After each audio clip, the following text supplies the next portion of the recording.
Okay, so for the video this week, we have to determine if this lady, Elizabeth, was thinking rationally or not.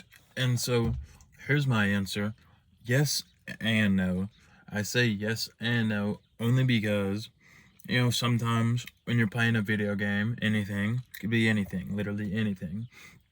Sometimes you might not be able to beat a level, a boss, whatnot. You might get mad. You might throw your controller, whatnot. But for her case, this is a 2-year-old baby, I think it said, that couldn't be potty trained. I mean, I can understand like a light pop and then being like, oh, trying to correct the mistake, but beating your kid, and I think it also said she glued her baby's hand to the wall. That's nuts for a 2-year-old. That's crazy. Um, is the crime or is the time justified for her? I think so. I mean, only because what in your right mind, tells you to beat a 2-year-old like that?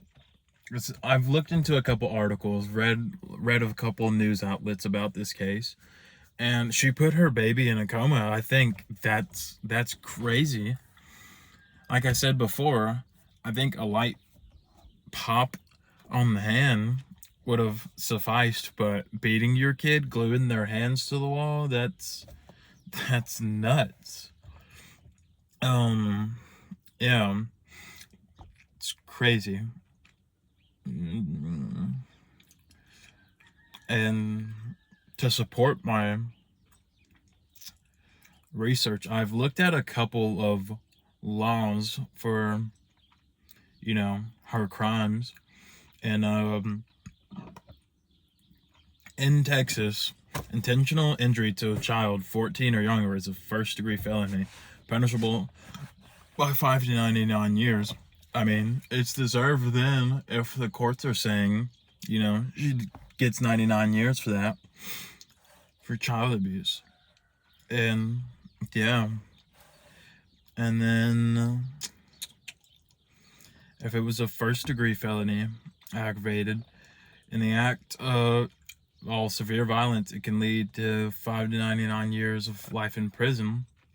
I mean, yeah. I've reading so much about this, and yeah, she kind of deserves it. I mean, that's crazy to beat your kid like that. Again, pop to the hand. That would have been okay. Not saying that's not wrong either, but beating your kid like that to put them in a coma, yeah, you kind of deserve life in prison at that point, because that's a child, because they couldn't have done anything in the world to you to make you that upset that you beat them enough to put them in a coma. I mean, that's just crazy. It doesn't make any sense to me at all. And yeah, I've been looking at other stuff about this case, or that has to relate to the case. I mean, the penalties for attempted murder in Texas, if convicted of a second-degree murder under Section 1902, you could face up to 2 to 20 years in state prison and up to a $10,000 fine. Honestly, I think if you try to take another life, you deserve spend your life in prison. It only makes sense to me. And then third-degree felony attempted murder.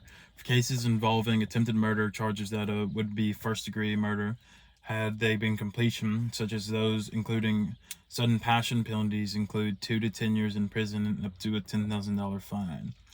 I mean, I don't know. I say if you try to take someone else's life, I think you either need to be, I wouldn't say put down, but you deserve to spend the rest of your life in prison. I mean, because majority of the time, those people that survive an attempted murder, they're left with physical lasting injuries after. And so, I mean, it only seems fair to me that if you try to take someone else's life, I mean, that you spend the rest of yours behind bars.